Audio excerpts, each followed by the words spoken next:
it saddens me to think that not everyone is kind of encouraged to believe in their own creativity or that their contribution, you know, which is endless, that humans can make. I've often thought that computers can provide a fantastic opportunity to educate, not in the way we have it, but through developments in AI, in artificial intelligence. And the model I've set up in my head is of a smart computer, not an expert system, to use AI language, but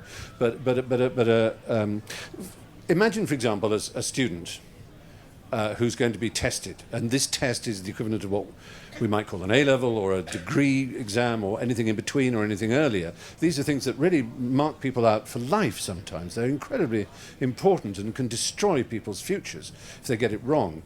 And a lot of us believe, I think, that exams seem to be designed to show what people don't know, to humiliate them, to leave, you know, and that's not what an exam should be. And I think, so imagine a computer that you can go up to, and the computer comes up with an almost random word.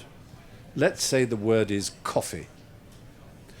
Now, you can, once you're confident about the way these things work, let's suppose you're interested in 17th century history. You can talk about coffee shops, the first coffee shops.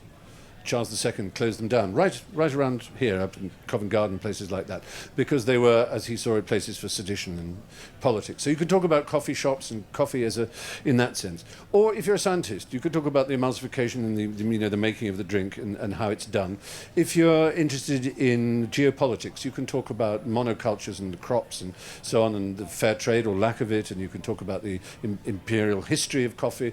If you're a publisher, you can talk about coffee table books and what they stand for and what they mean.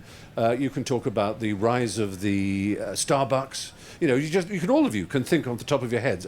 And basically, that means you go to the computer and you show off everything you know about coffee. And you avoid, the scientific stuff if you're not very scientific about it. And you go right into the social side of it if you want to talk about baristas and the phenomenon of frothy coffee in the modern age as opposed to frothy coffee in the 1950s with the bars in Soho and so on. So that would allow people to show so much of what they knew and what they were enthusiastic about. And if they didn't like coffee, they could just press a button and it would go and another word would come up. It could be polo, and they could talk about the mint, they could talk about the game, you know, they could talk about the Volkswagen car. It's just that the computer would know enough to be able to say, wow, it has cleaned out my memories. It's you know, this person has just ticked every box as far as this area is concerned, and will be able to encourage. The trouble is, you can't get an individual teacher to be able to do all that. So I think that would be a marvellous thing. And I'm sure it won't be that far away.